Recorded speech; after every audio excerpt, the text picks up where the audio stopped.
this journey tonight. This is a story about a train ride. A very slow train ride. Through countryside that is blanketed in fog. Nothing exciting will happen. No surprises await you. Just the gentle, repetitive rhythm of a train moving through gray mist and quiet landscapes. If you're listening to this, you're probably finding it difficult to sleep. Your mind might be racing. Thoughts might be tumbling over each other. That's perfectly alright. This story is designed to give your mind something incredibly dull to focus on. Something so monotonous that your thoughts will slowly drift away. Get comfortable. Adjust your pillows. Pull your blanket up to just the right position. Close your eyes if you'd like. Or keep them open. It doesn't matter. What matters is that you allow yourself to simply listen. Don't try to follow every word. Don't try to visualize every detail. Just let the words wash over you like gentle waves. Tonight's journey takes place on a Tuesday morning in late autumn. The air is cool. The sky is gray. And we are about to board a train that moves so slowly, you'll barely notice time passing at all. Let us begin. It's 7:15 in the morning. You're standing on platform number 3 at a small rural train station. The platform is made of concrete. Gray concrete. It's slightly damp from the morning fog. Not wet enough to form puddles. Just damp. The kind of dampness that makes everything look darker than it really is. The platform is approximately 40 meters long. You're standing near the middle. About 20 meters from the station building. And about 20 meters from where the platform ends and the tracks continue into the fog. Above you, there's a metal roof. Green metal. The paint is peeling in some places. You can see small patches of rust. Orange-brown rust. The roof covers about half the platform. Where you're standing, you're under this roof. Protected from the light mist that's falling. Not quite rain. Just mist. Tiny droplets of water suspended in the air. There's a bench behind you. A wooden bench. Painted green. The same green as the roof used to be before it started peeling. The bench has metal armrests. Black metal. Cold metal. You don't sit on the bench. You're standing. Waiting for the train. On the bench, someone has left a newspaper. It's folded in half. You can see part of the headline. Something about local council meetings. The newspaper is slightly damp from the mist. The edges are curling upward. Very slowly. Almost imperceptibly. There's a trash bin near the bench. Also green. Also metal. It's about 3/4 full. You can see the top of a coffee cup poking out. A white disposable cup. With a brown plastic lid. The kind of cup you get from station vending machines. Speaking of vending machines, there's one against the station building wall. It sells drinks. Hot and cold drinks. The display panel is lit up. Glowing softly in the gray morning light. The prices are listed in neat rows. Coffee. Tea. Hot chocolate. Soft drinks. Water. Everything costs between £1.50 and £2.20. You're not thirsty. You don't approach the vending machine. You simply stand. And wait. The station building itself is made of red brick.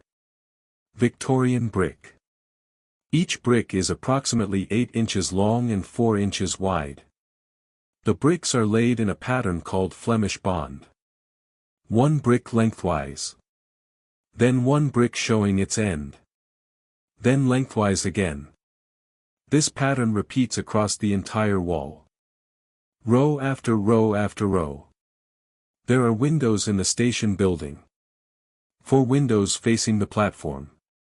Each window has 6 panes of glass. 2 rows of 3 panes each. The frames are painted white. Or they were white once. Now they're more of a cream color, with small flecks of the white paint peeling away. Through one window, you can see the waiting room. There are plastic chairs inside. Blue plastic chairs. Molded plastic.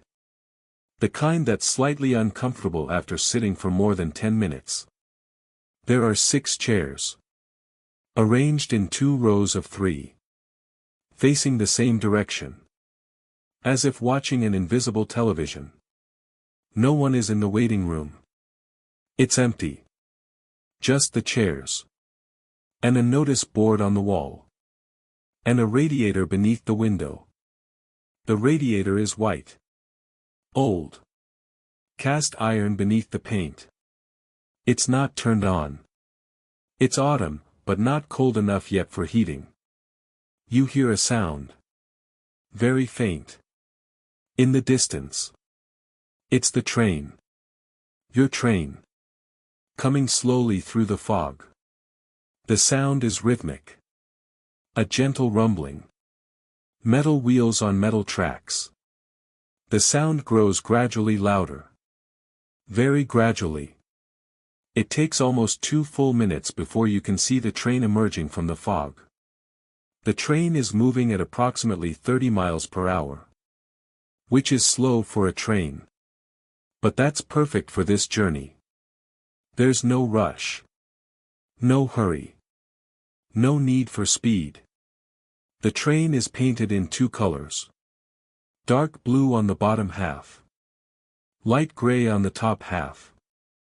There's a thin yellow stripe where the 2 colors meet. The stripe is about 4 inches wide. It runs the entire length of the train. This particular train has 4 carriages.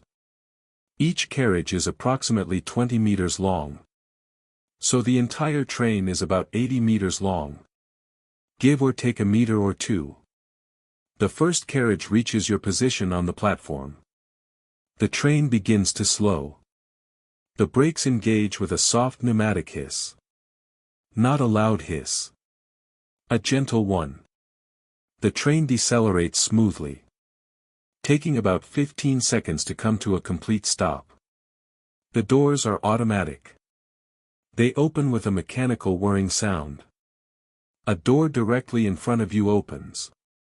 You step forward. 1 step. 2 steps. 3 steps. You're at the door. You lift your right foot. Place it on the train floor. Lift your left foot. Place it inside. You're now on the train. The interior of the carriage is dimly lit. Not dark. Just dim. The overhead lights are fluorescent. But they're not at full brightness. They give off a soft, slightly yellowish light. Warm. Comfortable. Not harsh. The floor is covered with carpet. Blue carpet. With small gray flecks woven into the pattern. The carpet shows signs of wear in the aisle. The center of the aisle where most people walk. The fibers are slightly compressed there. Flattened from thousands of footsteps over months and years. The walls of the carriage are cream-colored. Textured plastic. Molded to look like they have a slight grain. But it's smooth to the touch. Near the ceiling, there's a strip of wood paneling. Not real wood. Laminate made to look like wood. Light oak color. You walk down the aisle. Looking for a seat. The carriage is mostly empty. There are perhaps 6 other passengers. Scattered throughout. No one sitting near anyone else. Everyone has chosen isolation. Personal space. As passengers do on early morning trains. You pass the first row of seats. These seats face forward. Toward the front of the train. Each seat is upholstered in fabric. Blue fabric. with thin purple stripes. Vertical stripes. About an inch apart. The fabric has that slightly rough texture. Durable. Practical. Not comfortable like a sofa. But not uncomfortable either. Each seat has an armrest. The armrests are made of plastic. Dark gray plastic. Molded with a slight curve. Ergonomic, supposedly. Though you've never found train armrests particularly ergonomic. You pass a table seat. This is where 4 seats face each other with a table in between. The table is small. Rectangular. Made of the same wood effect laminate as the wall paneling. Light oak. The table surface is about 30 inches wide and 20 inches deep. Big enough for a laptop. Or a sandwich. Or a newspaper folded in half. At this table seat, there's one passenger. An elderly man. He's sitting in the window seat on the left side. Facing the direction the train will travel. He's wearing a brown jacket. Corduroy. He has a newspaper open on the table. He's reading. Or perhaps just looking at the pages. His eyes move slowly. Very slowly. He might be reading. Or he might be falling asleep while sitting upright. You continue walking. Past the table seat. Past another row of forward-facing seats. Past a section where the wall has a poster. The poster is advertising a heritage railway. Somewhere in Wales. The poster shows a steam train. Black locomotive. Green carriages. Going through mountains. Visit the Festiniog Railway, the poster says in large letters. Below, in smaller text, there are details about schedules and ticket prices. But you don't read them. You're just noting that the poster exists. You reach a window seat. No table. Just a pair of seats. One window seat and one aisle seat. Both empty. This is where you decide to sit. The window seat. So you can look out at the fog and the countryside.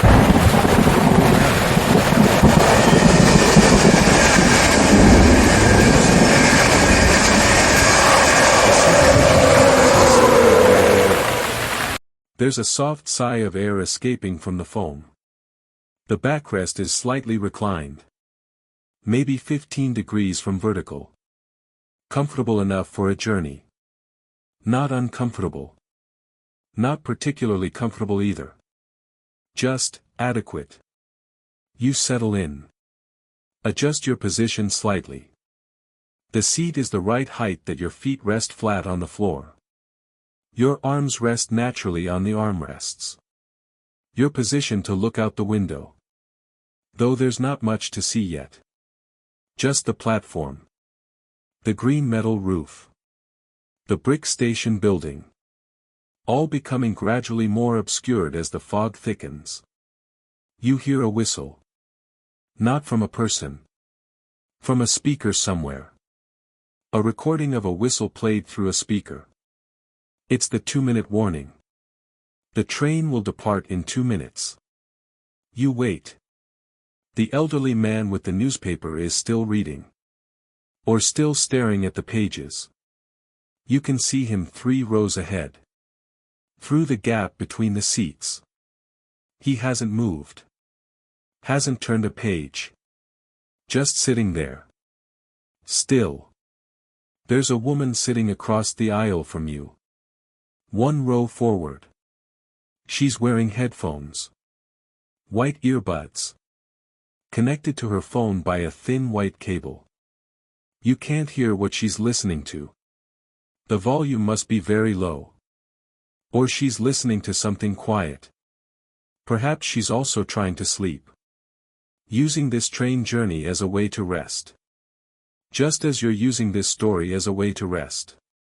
The 2 minutes pass. You hear a beep. 3 short beeps. Then the doors close. All at once. with synchronized mechanical whirring. The train is sealed now. Ready to move. There's a pause. Maybe 5 seconds. Maybe 7. Then you feel a gentle lurch. Not violent. Not sudden. Just a slight movement. The train is beginning to move. The electric motors hum to life. A low-frequency hum. You can feel it through the seat. A gentle vibration. The train rolls forward. Slowly. Still very slowly. You watch through the window as the platform begins to slide past. First the bench. Then the vending machine. Then the brick wall with its peeling white window frames. Then the edge of the platform. And then just tracks. Gravel. Fog. The train picks up speed. Gradually. It's now moving at about 20 miles per hour.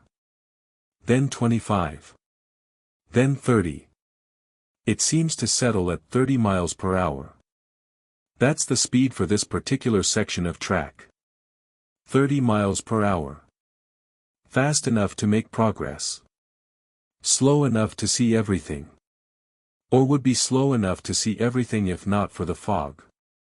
The tracks beneath you create a rhythmic sound. A pattern. Click-clack. Click-clack. Click-clack. It's the sound of wheels passing over the joints where rail segments meet. Modern rails are welded into very long continuous pieces. But there are still joints. Every so often. And each joint creates that sound. Click-clack. The rhythm is steady. Hypnotic. Click-clack. Click-clack. Click-clack. About once per second.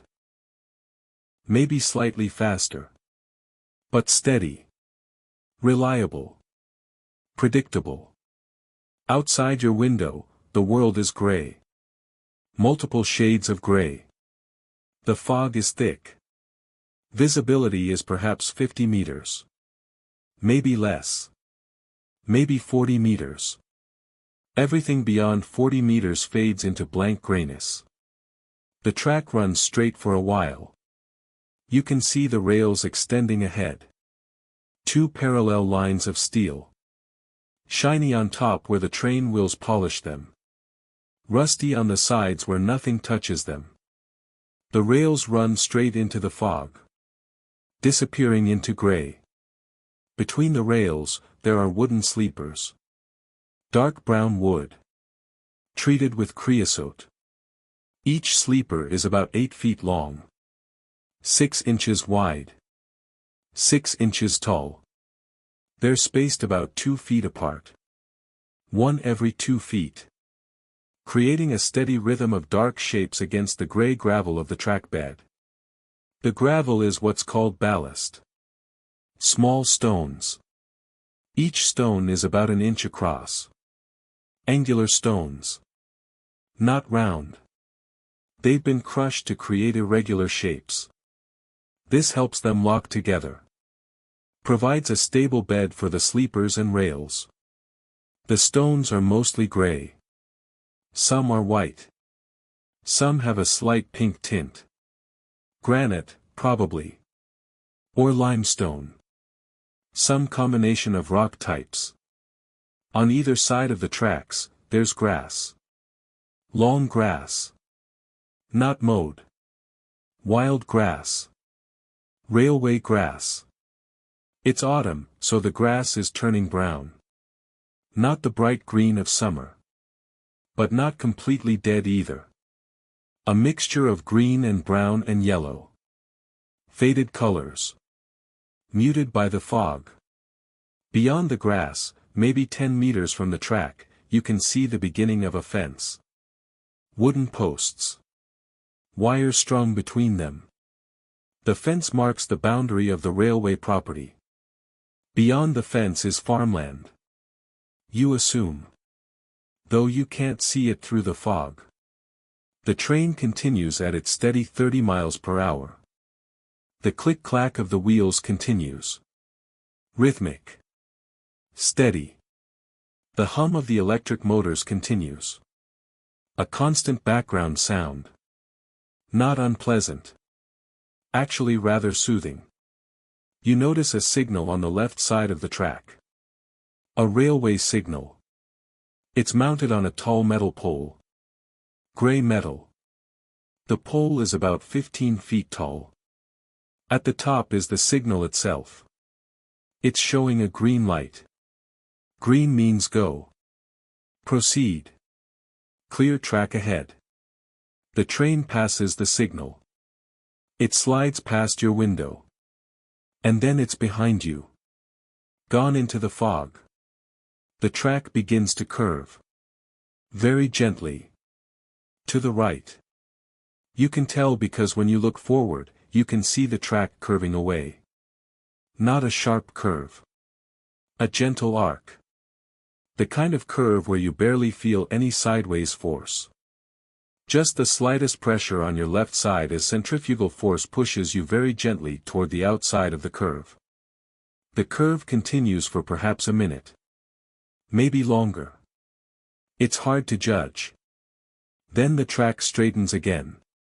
Back to running straight. Into the fog. Toward wherever this train is going. You see a marker post beside the track. A small post. White. About 3 feet tall. There's a number on it. 47. Just the number. Nothing else. It's a distance marker. Probably indicating that this spot is 47 miles from some reference point. The start of the line perhaps. Or the nearest major station. You don't know. And it doesn't matter. The train passes the marker. Number 47 slides past your window. And disappears. The fog begins to thin. Very slightly. Visibility increases from 40 meters to perhaps 50 meters. Maybe 60. It's hard to be precise. But you can see a bit further now. On the right side of the track, beyond the fence, you can now see a field. It's been harvested. The crop has been cut. All that remains are stubble. Short stalks of wheat or barley. Each stalk is about 4 inches tall. Cut at an angle. Thousands of stalks. Millions of stalks. Creating a texture. A pattern of light and shadow. Even in the fog, even in the gray light, there's texture. The field extends into the distance. How far, you can't tell. The fog obscures the far edge. But the field is large. Several acres at least. The stubble is uniform in height. The harvesting machine did a good job. Consistent cutting height across the entire field. Between the stalks, you can see earth. Soil. Brown soil. Slightly damp from the mist. Not muddy. Just damp. The soil has a rich color. Dark brown. Chocolate brown. Fertile soil. Good farmland. There's a bird in the field. Standing among the stubble. It's about 30 meters from the track. The bird is gray. Or perhaps brown. Hard to tell in the fog. It's medium-sized. Perhaps a crow. Or a rook. It's standing still. Head tilted. Possibly listening for worms in the soil. Or insects. The bird doesn't move as the train passes. It's not alarmed. Used to trains. They pass here several times a day. Every day. For years. The bird knows they're no threat. The train continues. The bird slides past your window. You lose sight of it. It disappears into the fog behind you. On the left side of the track now, you see a different fence. This one is older. Wooden posts that are weathered. Gray wood. The posts are leaning slightly. Not quite vertical anymore. Time and weather have shifted them. The wire between the posts sags in places. Loose. This fence hasn't been maintained in a while. Beyond this fence is another field. But this one hasn't been harvested. This one is still growing. Or was growing. It's hard to tell. The crop looks like it might be winter wheat. Planted in autumn to grow through winter and be harvested next summer. The plants are small. Green. Just a few inches tall. Rows of green against brown earth. The train is slowing now. You can feel the deceleration. Gentle. Gradual. The brakes engage with that same soft pneumatic hiss. The motors hum at a lower frequency. The speed decreases. Through the fog, you begin to see platform lights. Yellow lights. Glowing softly. The destination station is approaching. The train continues to slow. 20 miles per hour. 15. 10. 5. The platform comes into view. More concrete. More gray. More benches. More of the same. The train comes to a complete stop. The motors fall silent. The clicking of the wheels stops. Everything is still. Quiet. The doors open with their mechanical whirring. The journey is complete. But you don't move. You don't get up. You stay in your seat. By the window. Comfortable. Peaceful. Relaxed. And perhaps, by now, you're already asleep. Drifted off somewhere along the way. Somewhere between the station and here. Between the fog and the fields. Between the beginning and the end. Rest well, traveler. This journey is over. But there will be other journeys. Other trains. Other foggy mornings. For now, simply rest.